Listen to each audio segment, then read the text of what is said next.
Messieurs les ministres, Excellences, Messieurs et Madame les ambassadeurs, Madame l'ambassadrice, Mesdames et Messieurs, Messieurs les parlementaires, chers amis, Monsieur le ministre de l'Économie et des Finances, Monsieur Mohamed Ben Chehboun, va prendre la parole pour cette allocution d'ouverture. Je vous remercie.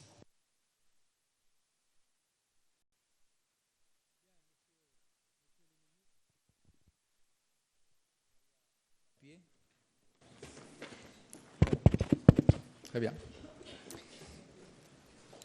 Messieurs les ministres, Excellence Madame l'ambassadrice, Monsieur le Président de Fondafip, Monsieur le Trésorier général du Royaume, Mesdames, Messieurs,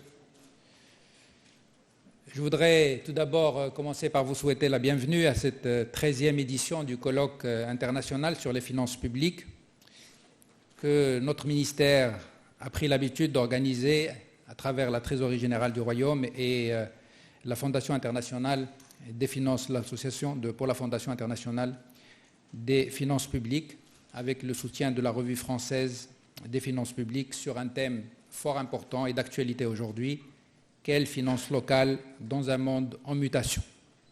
Je voudrais donc commencer par exprimer mes vifs remerciements au professeur Michel Bouvier, au professeur Marie-Christine Esclasson et M. Bensouda pour les efforts qu'ils déploient habituellement et pour le soin qu'ils apportent à l'organisation de ces colloques. Je voudrais également m'adresser à tous ceux qui se sont associés à l'organisation de cet événement, et notamment les présidents de séance et aux intervenants des 3 tables rondes qui vont être programmées dans quelques instants. Mesdames, Messieurs, je voudrais tout d'abord vous dire combien je me réjouis du choix de ce thème. Du choix de ce thème qui est lié au financement des territoires et qui s'inscrit en droite ligne des orientations de Sa Majesté le Roi, en vertu desquelles les régions et les collectivités locales sont appelées à jouer un rôle central en tant que véritable moteur de croissance et de valorisation de la richesse nationale. L'implication des territoires avec les structures administratives déconcentrées donnera un nouvel élan à la dynamique de développement socio-économique dans notre pays pour concourir à la réalisation de nos objectifs en matière de justice sociale et territoriale. L'analyse de la croissance économique nationale confirme l'engagement du Maroc sur la voie de la modernisation et de la diversification de sa base productive. Notre économie, juste pour rappeler, a pu réaliser un taux de croissance qui se situe autour de 4% en moyenne par an depuis 10 ans.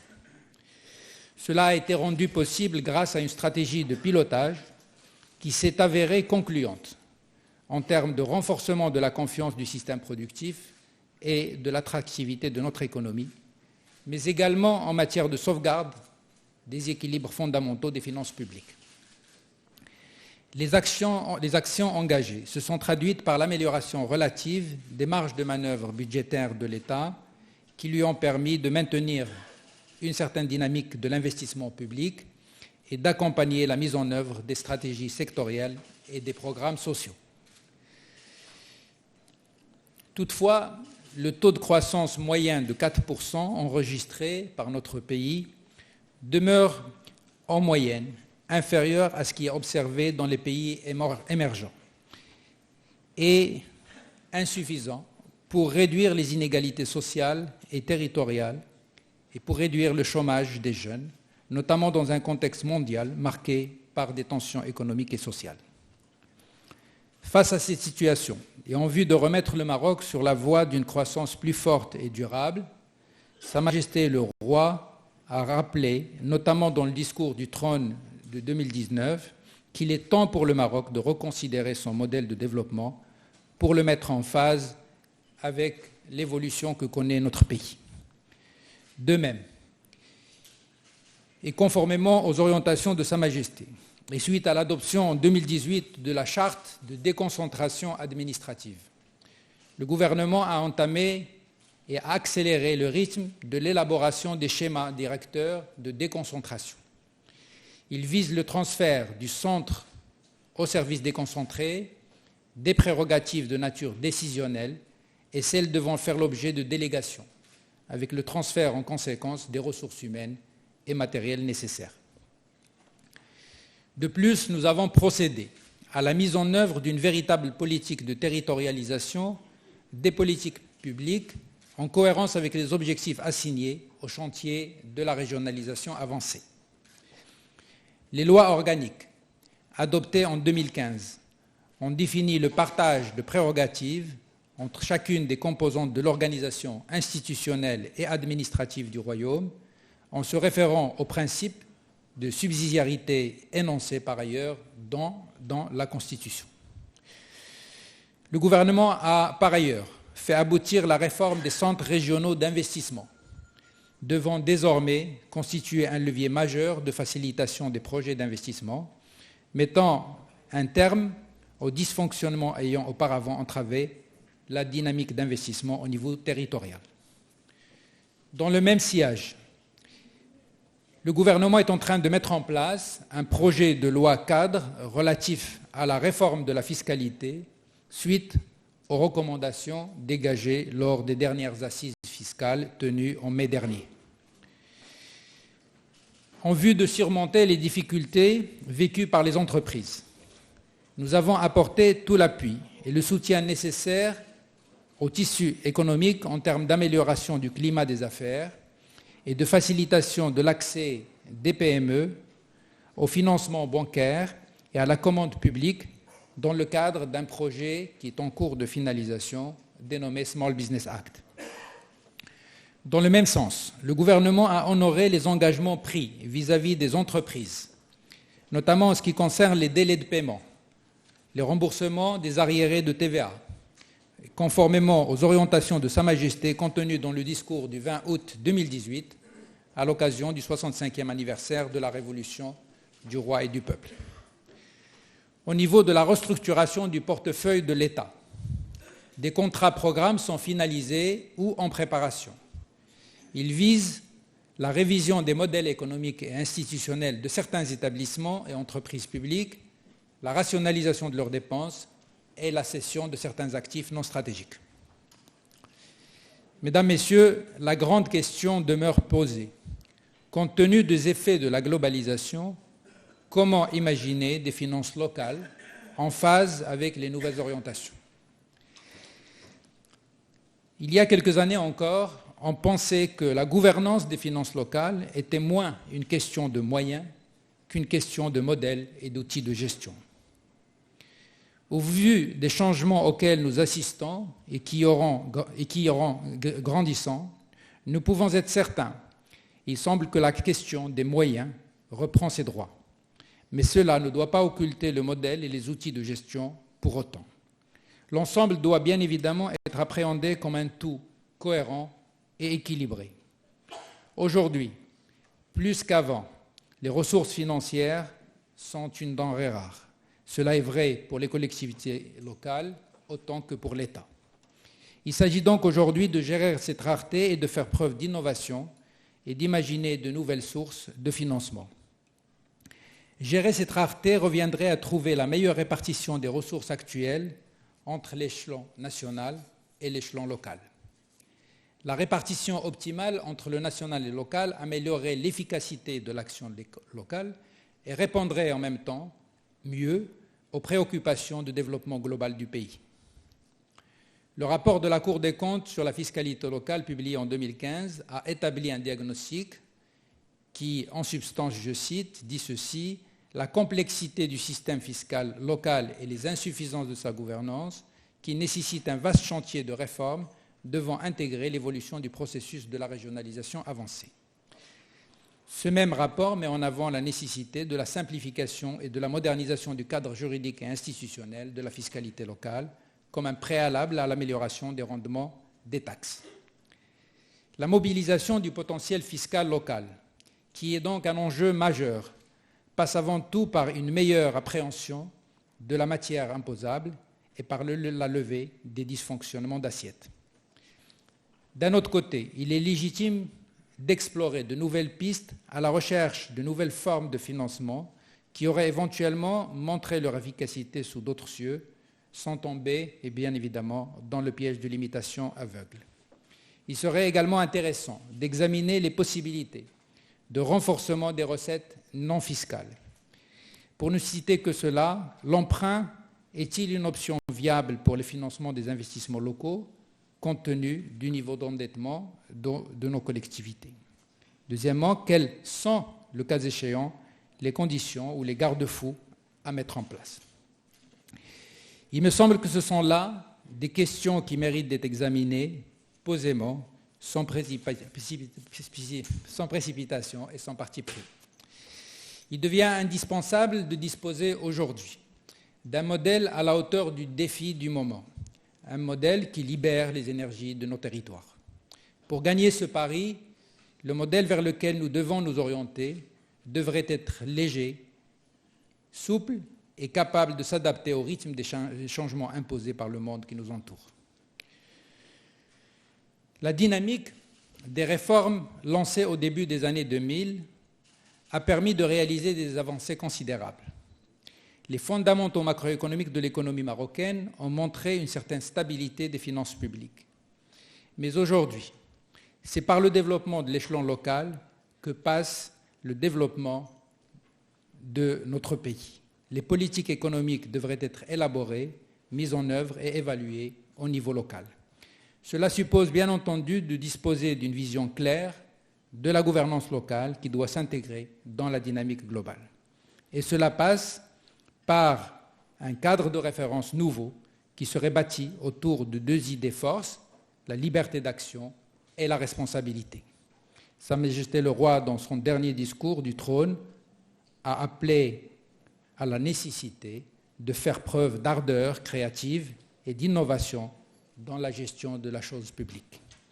Mesdames, Messieurs, avant de finir, je voudrais juste dire un mot, c'est que je suis certain que cette édition, à travers l'expertise de tous les amis qui vont animer les tables rondes, va nous permettre de sortir avec un certain nombre de recommandations pour mieux orienter nos choix futurs. Et je félicite les organisateurs pour le choix pertinent de cette thématique. Et je vous remercie.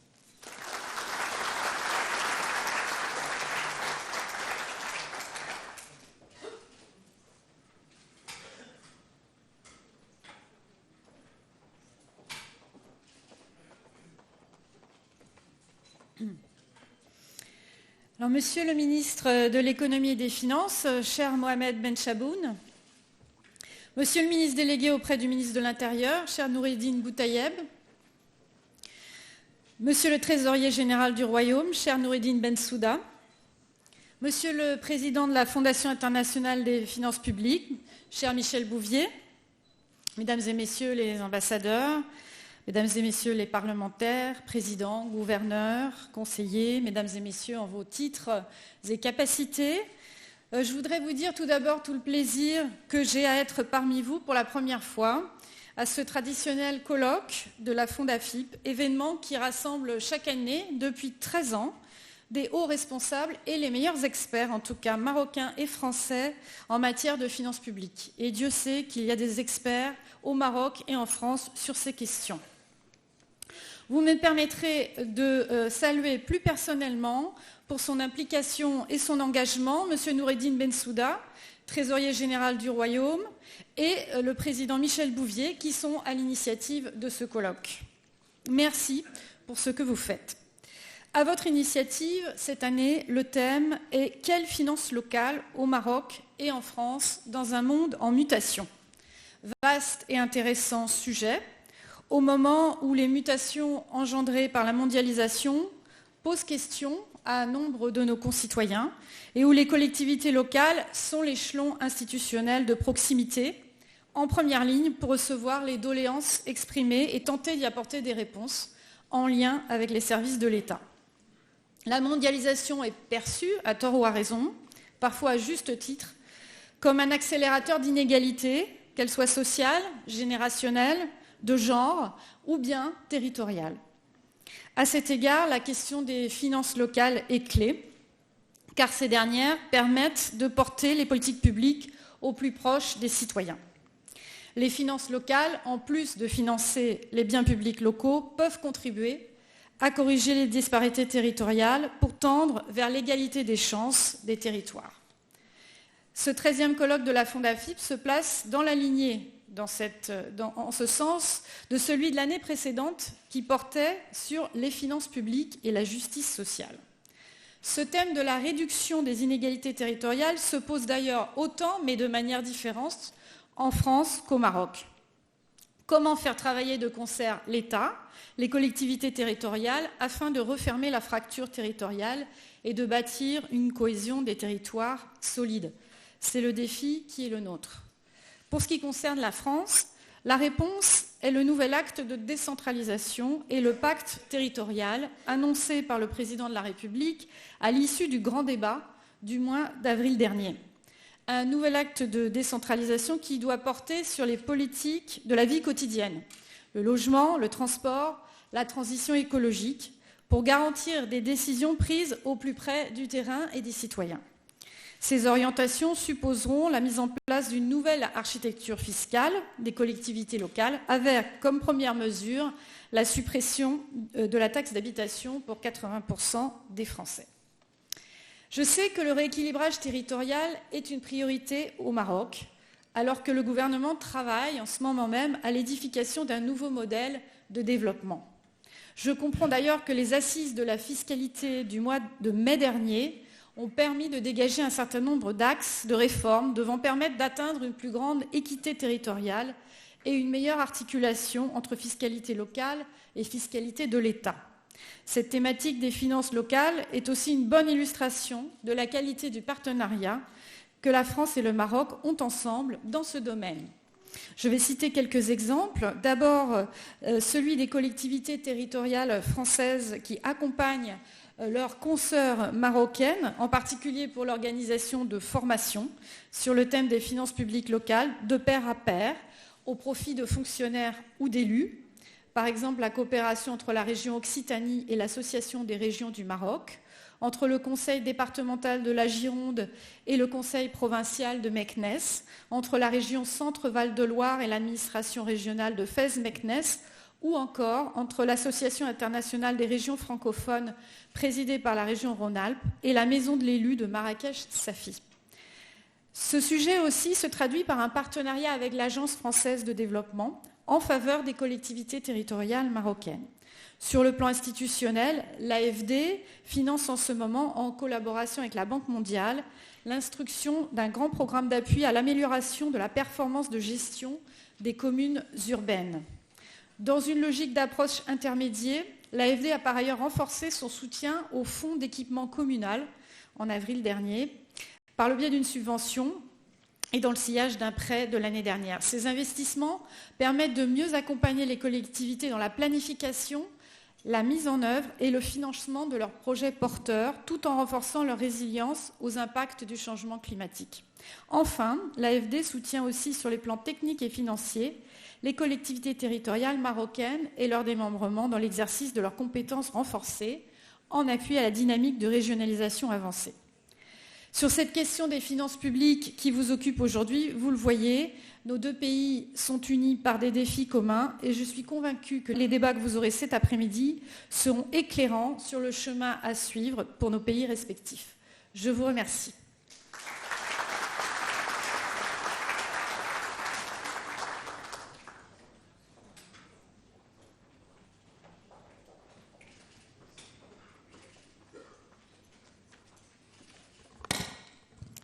Monsieur le ministre de l'Économie et des Finances, Monsieur le ministre délégué auprès du ministre de l'Intérieur, Mesdames et Messieurs les parlementaires, Mesdames et Messieurs les élus locaux, Mesdames et Messieurs les responsables d'administration centrale de l'État et des collectivités territoriales, Monsieur le Trésorier général du Royaume, cher Nourdine, Mesdames et Messieurs, chers amis du Maroc, de France, d'Afrique, puisque nous avons le plaisir d'avoir des représentants de l'Afrique subsaharienne.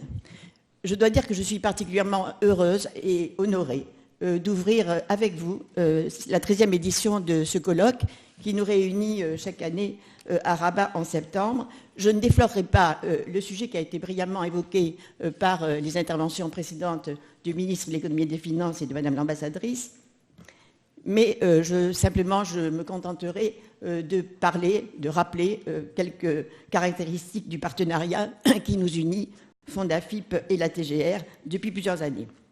Je crois que nous pouvons parler d'un partenariat particulièrement actif, puisque, outre ce colloque annuel que nous tenons en septembre, c'est la 13e édition, ainsi qu'il a été rappelé, nous avons développé depuis 2014 des colloques que nous qualifions d'infra-annuels, d'une demi-journée, 2 colloques infra-annuels par an depuis 2014, 3 depuis 2018, ce qui porte au total, si je ne me suis pas trompée, à 26 colloques que nous avons tenus dans cette enceinte même depuis de nombreuses années. Ce partenariat qui est actif est aussi un partenariat que je crois fructueux par la diversité des thèmes qui ont été abordés. Nous avons traité des sujets classiques, des finances publiques, la comptabilité publique par exemple, mais nous avons, comme Madame l'ambassadrice l'a rappelé, nous avons abordé aussi des sujets plus de réflexion qui inscrivent les finances publiques dans le champ des politiques publiques, par exemple finances publiques et justice sociale, mais nous avons également traité l'État territorial il y a quelques années pour replacer la question des finances publiques dans la territorialisation des politiques publiques. Cette année même, au mois de mars, nous avons réfléchi sur le sujet suivant, finances publiques, numérique et transformation des métiers. C'est un partenariat qui, enfin, est marqué, je crois, et qui se renforce du double saut de l'amitié et de la fidélité. Sans ces 2 caractéristiques, on ne pourrait sans doute pas conduire un partenariat sur de nombreuses années. Nous avons la chance également de bénéficier d'un engagement actif de la part des équipes de la TGR et de Fondafip. Vous me permettrez de terminer en saluant l'implication particulière, résolue, de Nourdine Bensouda dans cette coopération qui nous lie ensemble depuis 2007. Et je voudrais dire ici une caractéristique qui nous frappe profondément, son engagement résolu au service de l'État et son sens élevé de l'intérêt général. Je n'oublie pas, bien sûr, tous ceux qui jouent un rôle déterminant dans cette coopération et le succès que connaissent ces colloques, bien sûr les équipes de la TGR et de Fondafip, mais aussi tous les intervenants français et marocains qui nous font l'honneur d'y participer. Je leur exprime à tous ma vive gratitude. Je vous remercie.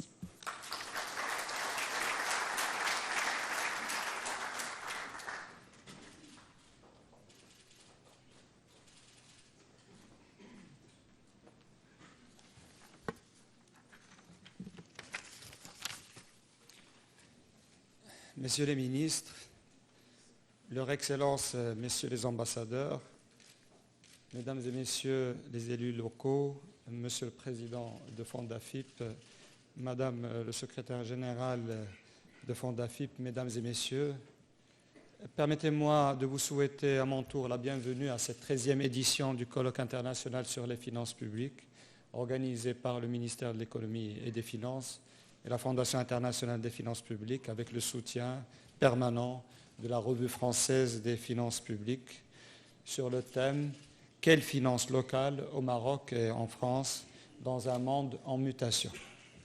Je voudrais tout d'abord exprimer ma profonde gratitude à Monsieur le ministre de l'Économie et des Finances de nous avoir honorés pour son soutien et son appui inconditionnel à l'organisation de cette manifestation. Je saisis cette occasion également pour remercier vivement nos invités français et marocains qui ont répondu à notre invitation et qui nous honorent de leur présence et leur contribution.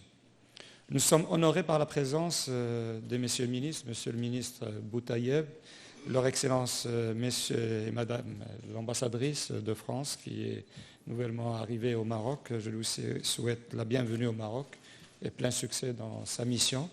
Nos honorables parlementaires, les représentants des organismes internationaux, les experts, les universitaires, les opérateurs économiques et les représentants de la presse. Je voudrais adresser mes vifs remerciements les plus chaleureux à M. Michel Bouvier, professeur, président de Fondafip, et Mme Marie-Christine Esclasson, secrétaire générale de Fondafip, pour les efforts permanents et pour leur dévouement pour déployer et perpétuer cette relation entre le Maroc et la France, entre l'université française et la recherche universitaire au Maroc, et qui est devenue aujourd'hui une tradition, et en même temps elle impulse une dynamique dans les échanges sur le plan scientifique. Mesdames et messieurs, je suis profondément convaincu que c'est par l'échange, le débat et la construction commune, le respect de la différence de pensée, que nous pouvons faire avancer nos systèmes respectifs des finances publiques. Cet événement est la traduction concrète de cette idée, on ne peut plus simple. Nous avons toujours ambitionné, à travers l'organisation de ce colloque, d'apporter des réponses tangibles, ou tout au moins des pistes de réflexion réalistes, surtout à la veille de grandes décisions qui se dessinent dans notre pays et en même temps en France, sur le plan des finances publiques, la préparation du projet de loi de finances 2020, et j'espère que tout cela pourra apporter un plus à la réflexion dans ce domaine. Nous avons donc des questions que nous nous posons ici et ailleurs, et nous voulons aujourd'hui cet événement qu'il soit un événement créateur de la valeur ajoutée, réelle pour la France et pour le Maroc. Mesdames et messieurs, permettez-moi de présenter rapidement le programme que vous connaissez de cette 13e édition. Donc les travaux de colloque débuteront par des rapports introductifs, celui du professeur Michel Bouvier, qui est attendu pour ses grandes idées dans le domaine et son expertise de renommée mondiale, et aussi mon exposé.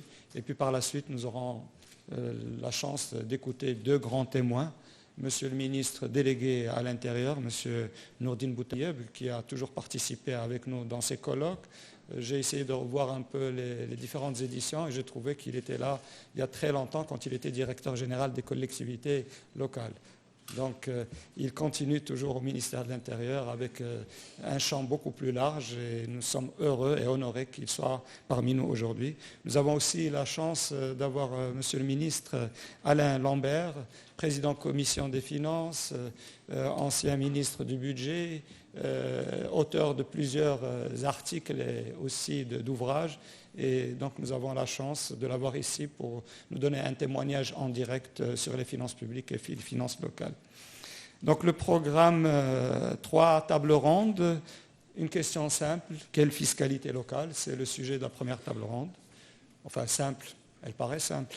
Et puis le deuxième panel, c'est quelle gouvernance, quelle gestion des finances locales. Et puis un troisième panel sur les financements pour les investissements locaux. Et à l'issue de ces interventions, nous aurons donc le plaisir d'écouter le professeur Najib Aksbi, qui a longtemps travaillé en tant qu'économiste. Il fera la clôture.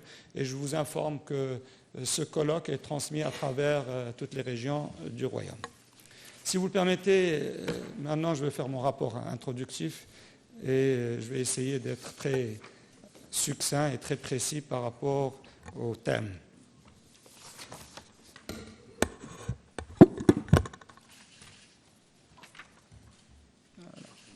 Allez-y.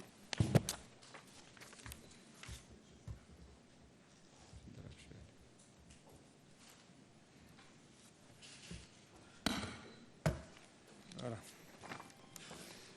Après ces ajustements techniques, donc, mesdames et messieurs, le citoyen, en tant que principale finalité du processus de développement, et la réduction des inégalités sociales et spatiales sont deux idées forces sur lesquelles a insisté Sa Majesté le Roi, que Dieu l'assiste, dans son discours du trône de juillet 2019 et celui de la Révolution du Roi et du Peuple d'août 2019 en vue de renouveler le modèle de développement et bâtir un nouveau contrat social. À Biarritz, lors du sommet du G7 d'août 2019, la question de la lutte contre les inégalités était au cœur de cette rencontre. Le président Emmanuel Macron a tenu à rappeler, à juste titre, que le but des entreprises n'est pas simplement de faire du profit pour les actionnaire, mais qu'elles s'engagent elles-mêmes dans leur quotidien à œuvrer pour plus d'égalité, mieux partager la valeur ajoutée.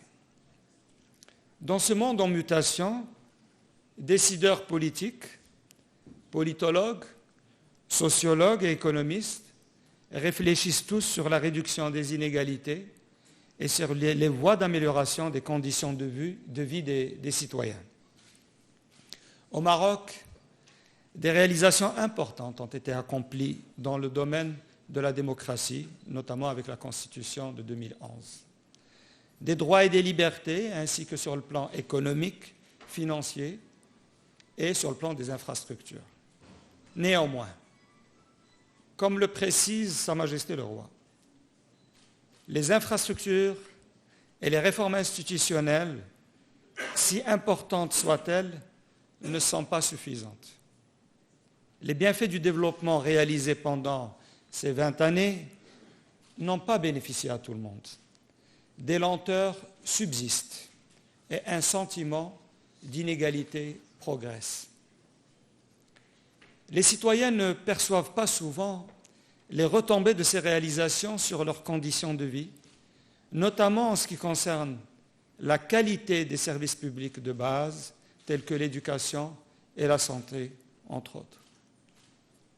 Ces réalisations n'ont pas permis non plus le renforcement de la classe moyenne. Les inégalités sociales sont plus marquées au milieu rural et dans les périphéries urbaines.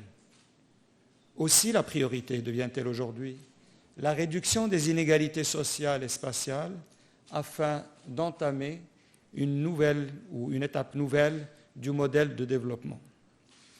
Parmi les leviers les plus efficaces, une bonne mise en œuvre de la régionalisation avancée et de la déconcentration administrative est nécessaire en vue d'une meilleure rationalisation de l'organisation territoriale. Ainsi, toutes les parties prenantes de la société sont appelées à agir au niveau de tout le territoire, dans le cadre d'une approche participative, inclusive et coordonnée afin d'assurer la cohésion sociale. À cet effet, les finances locales sont de plus en plus sollicitées en vue de contribuer au développement économique et à la réduction des inégalités sociales et spatiales. Dans ce cadre, la première question à laquelle il va falloir répondre est quel financement pour les collectivités territoriales dont les ressources financières demeurent actuellement limitées et dépendantes de l'État. La deuxième interrogation concerne les voies d'amélioration de la gouvernance et de la gestion des finances locales pour des services publics de proximité et de qualité. Et la dernière question a trait au respect du droit et à la responsabilité comme condition nécessaire pour des finances locales au service du développement et de la réduction des inégalités. Mesdames et messieurs, les collectivités territoriales dépendent financièrement de l'État et subissent par transitivité les effets de la mondialisation, de l'interdépendance des économies et du développement de l'économie numérique. Elles sont également impactées par les effets de la mobilité des assiettes fiscales dues à l'érosion de la base imposable et au transfert de bénéfices. Dans le cadre de sa mission d'assistance technique à l'administration marocaine, le professeur Michel Bouvier a relevé que les ressources fiscales des collectivités territoriales proviennent en grande majorité de transferts de produits fiscaux, soit au titre d'impôts partagés tels que la TVA, l'impôt sur les sociétés et l'impôt sur le revenu, soit au titre d'impôts locaux vis-à-vis desquels elles n'ont aucune capacité politique et juridique, cas des 3 taxes gérées par la Direction générale des impôts, à savoir la taxe d'habitation, la taxe sur les services communaux et la taxe professionnelle. Et dans les 10 dernières années, 88% en moyenne des ressources fiscales des collectivités territoriales proviennent des recettes fiscales transférées ou gérées par l'État. L'essentiel des transferts de l'État aux collectivités territoriales provient de leur part dans le produit de la TVA, 30%, de l'IS 5% et de l'IR 5%, représentant 2/3 de leurs recettes fiscales durant l'année 2018. Cette dépendance à l'égard de l'État, des dotations de l'État, est profitable pour les collectivités territoriales en présence d'un bon système national, mais elle met les finances locales en situation de risque si le système fiscal de l'État ne génère pas de ressources suffisantes. Pour le cas du Maroc, ce risque tend à devenir une réalité depuis ces dernières années du fait de la tendance à la baisse des taux de progression des recettes fiscales. Cette baisse provient entre autres de l'octroi d'exonérations totales ou partielles, des abattements au niveau de la base imposable, des provisions en franchise d'impôt, des réductions d'impôts, etc. À ce sujet, il est important de noter que 57% des dépenses fiscales sont constituées d'exonérations totales. À partir de 2012, ces dérogations fiscales ont augmenté de manière substantielle. Face à l'importance de ces dérogations, un nouveau système de référence des dépenses fiscales a été mis en place lors de l'élaboration du dernier rapport sur les dépenses fiscales accompagnant la loi de finances pour l'année 2019. L'application du nouveau référentiel s'est traduite par une baisse artificielle du nombre de mesures considérées comme dépenses fiscales et du coût des mesures. En effet, il semble que l'objectif de ce changement d'instrument de mesure est plutôt de montrer que les dépenses fiscales diminuent alors qu'en réalité elles augmentent. Les incitations ont surtout abouti à accentuer la concentration de la pression fiscale sur un nombre réduit de contribuables qui payent réellement l'impôt. La concentration des impôts s'explique également par l'existence de gros contributeurs au budget de l'État qui assurent une bonne partie des recettes de l'impôt sur les sociétés, le poids du secteur informel de la fraude et l'évasion fiscale. La concentration des impôts, il faut le rappeler, provient substantiellement de la forte concentration économique et financière entre les mains d'un nombre réduit de citoyens qui, en plus, disposent d'une forte influence pour que le système fiscal leur soit favorable. En somme, ce sont les conséquences-là de périodes historiques marquées par des hésitations, un manque de rationalité et de maîtrise de la matière imposable. Afin de faire face à ces dysfonctionnements et conformément aux orientations de Sa Majesté le Roi, une réforme en profondeur du système fiscal marocain est devenue nécessaire. Cette réforme doit être entreprise dans le cadre du renouvellement du modèle de développement. L'impôt devrait être mieux équilibré et plus équitable en vue de réduire sensiblement les inégalités. La réforme du système fiscal marocain passe nécessairement par la réduction effective des incitations fiscales et un réel élargissement de l'assiette imposable, combiné à la baisse des taux marginaux d'imposition pour les personnes morales et physiques, soit le modèle fiscal dit à assiette large et taux faible. Il faut veiller à la limitation des prélèvements obligatoires sur les classes moyennes et pauvres, ce qui est strictement nécessaire pour respecter le principe classique de la nécessité de l'impôt. L'objectif est que l'impôt contribue à une meilleure ou à une redistribution équitable des fruits de la croissance, mais ce travail de fond exige bien évidemment de la rigueur dans la conception et du courage dans la mise en œuvre. Il reste entendu toutefois que si les finances locales demeurent tributaires d'une forte mobilisation des recettes fiscales, elles doivent également être bien gérées et s'appuyer sur une bonne gouvernance afin de fournir des biens et des services publics de proximité et de qualité.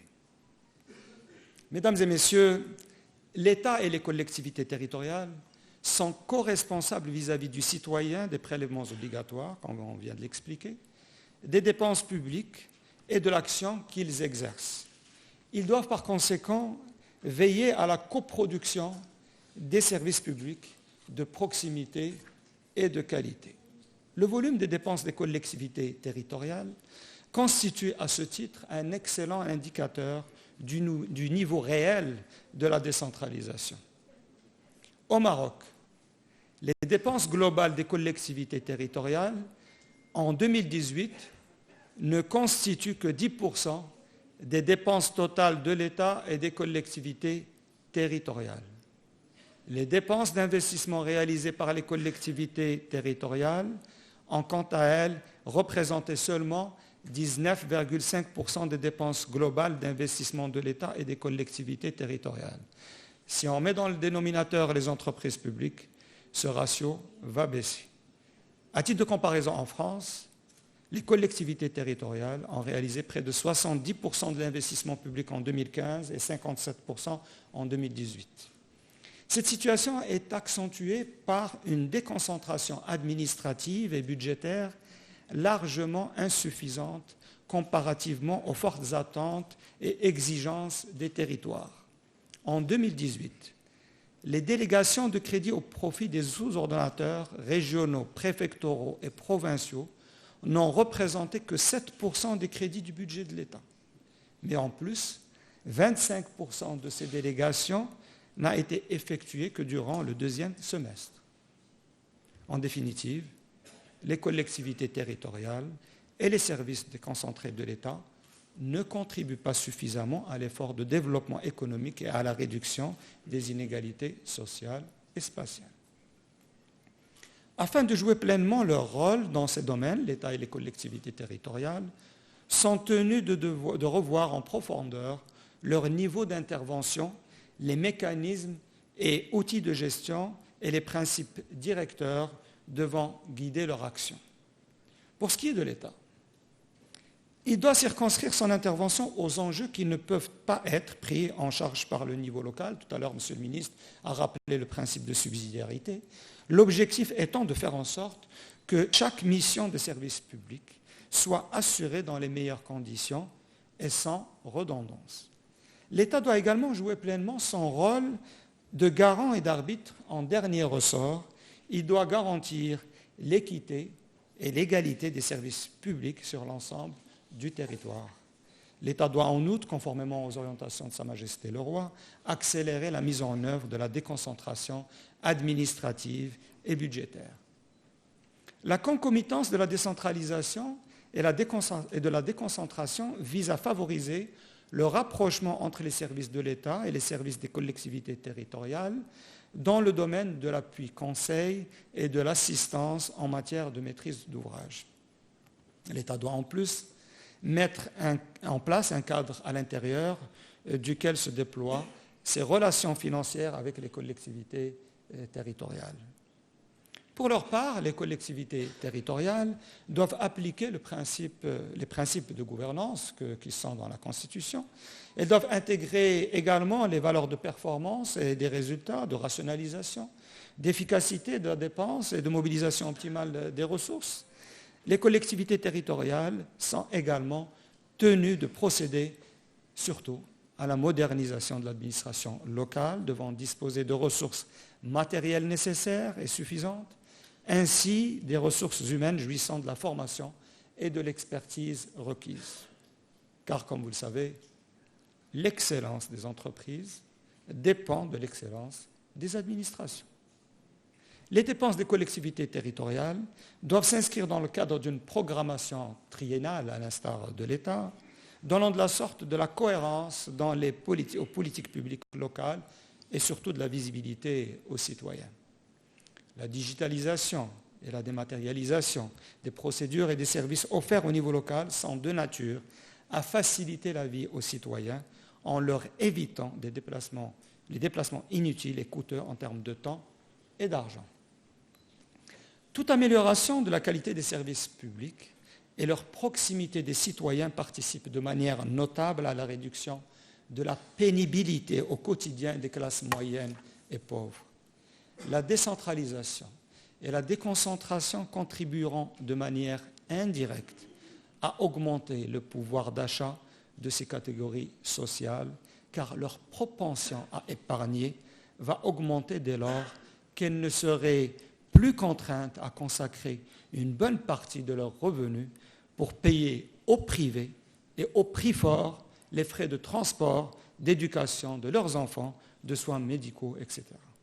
Au final, si l'avenir des finances locales est une question de gouvernance et de qualité des services publics rendus aux citoyens, c'est également et surtout une affaire de respect du droit et de responsabilité.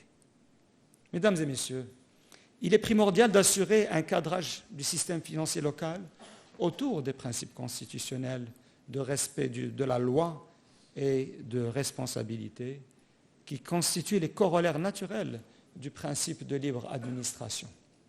Toutes les actions contraires à la loi peuvent compromettre l'égalité des chances entre les citoyens, favoriser une catégorie sociale au détriment d'une autre et aggraver les inégalités sociales et spatiales au lieu de les réduire. Le non-respect de la loi impacte et l'égalité des revenus et l'égalité des patrimoines. Pour ce qui est du non-respect de la loi qui touche l'égalité des revenus, l'exemple des marchés publics des collectivités territoriales est assez significatif. À ce propos, la Cour des comptes relève dans ses rapports, durant la période allant de 2010 à 2018, des dysfonctionnements qui portent sur le non-respect des règles de la concurrence et de l'égalité d'accès à la commande locale.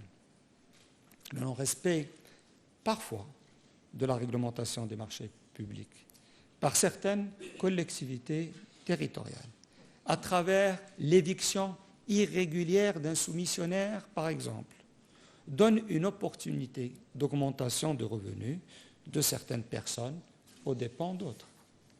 Ces dysfonctionnements constatés sont en partie la conséquence de la suppression en 2010 du contrôle de la régularité des dépenses des collectivités territoriales lors de la phase d'engagement et qui a été, à juste titre, rétabli en 2018.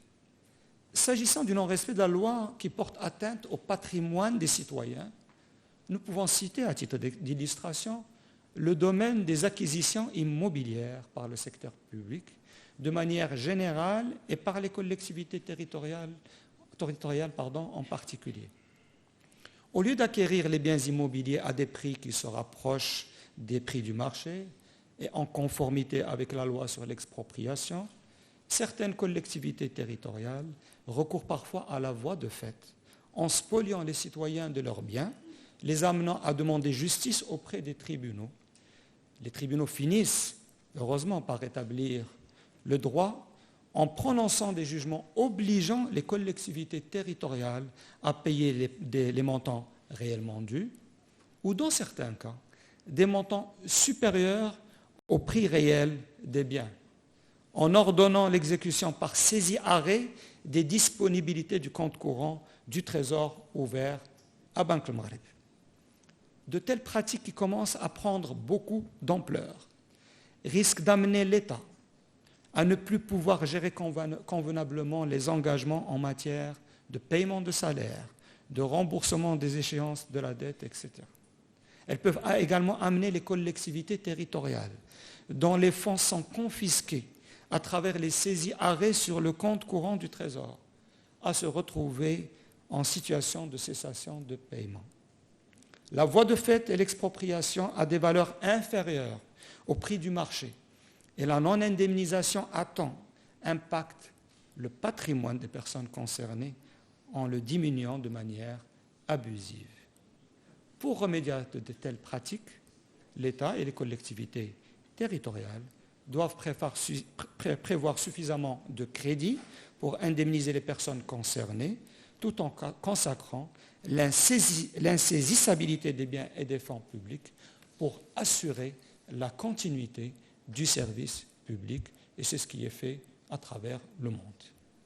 Concernant la responsabilité, il est vrai que la décentralisation peut présenter le risque de dilution des responsabilités par confusion ou manque de clarification des compétences et de n'aboutir in fine qu'à un simple déplacement des compétences et de moyens vers l'échelon local.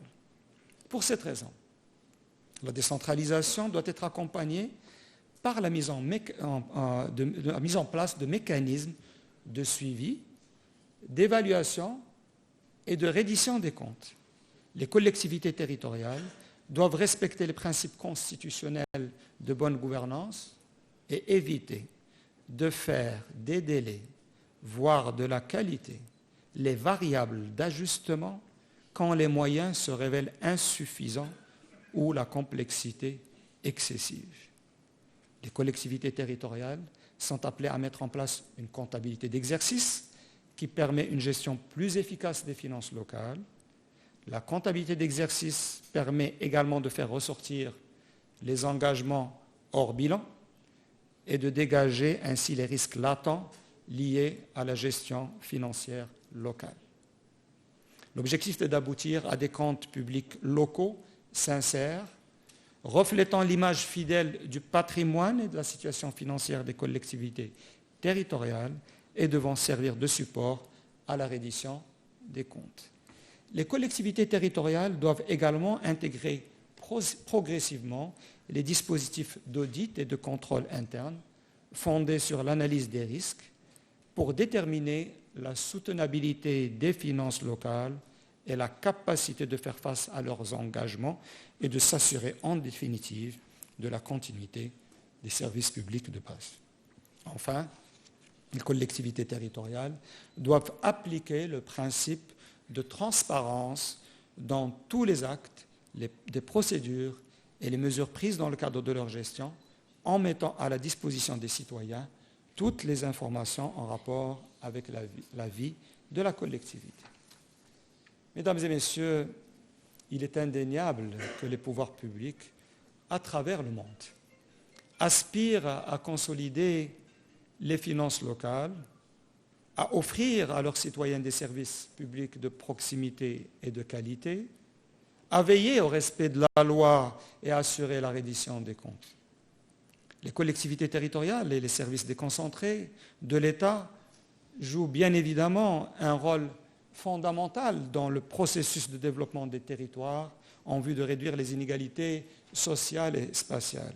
Cependant, on constate une faible mobilité intergénérationnelle dans la plupart des pays. Parfois, en France par exemple et en Allemagne, il faut 6 générations, 150 ans, pour que les enfants issus de familles pauvres parviennent à gagner le revenu moyen dans leur pays. 5 ou 4 générations dans d'autres pays de l'OCDE et beaucoup plus dans certains pays en développement.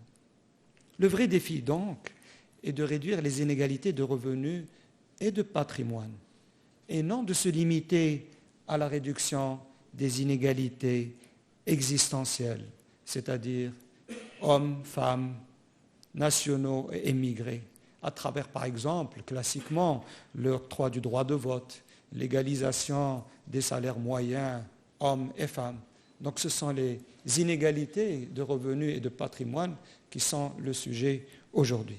Certes, les individus sont légalement libres de poursuivre la voie de leur chemin, mais ils se présentent au départ de la course de la vie avec avec de fortes différences sociales et médicales et matérielles. Et d'ailleurs, ça tombe à point nommé. Hier, nous avons assisté à la lettre royale au niveau de l'Initiative nationale de développement humain, et elle traite justement sur le démarrage dans la vie, surtout pour les enfants et pour les protéger.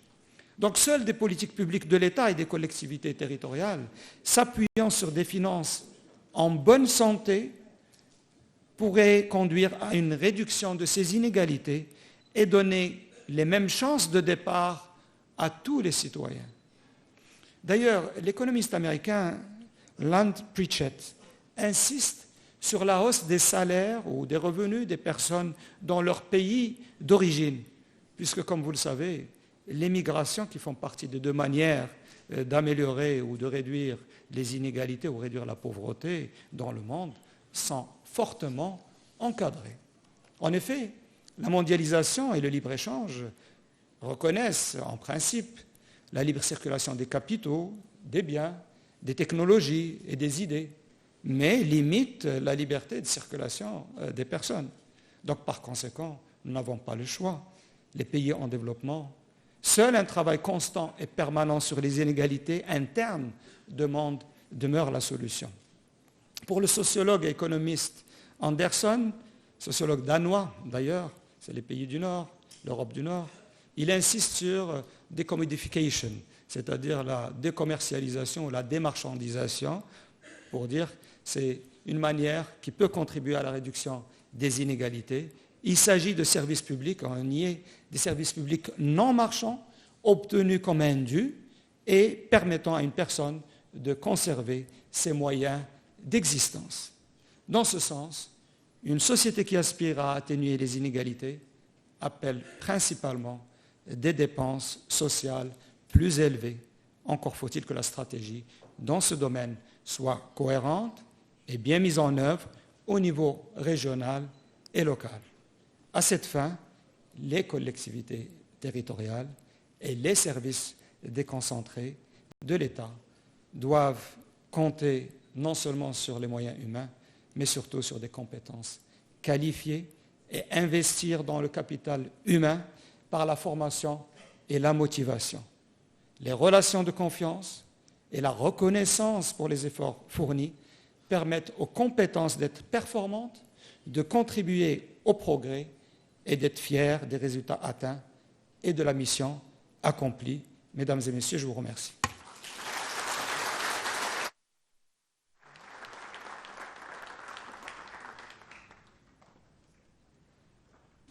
Donc, si vous le permettez, on va faire une pause café très rapide et puis on reprend juste après. Merci beaucoup pour votre attention.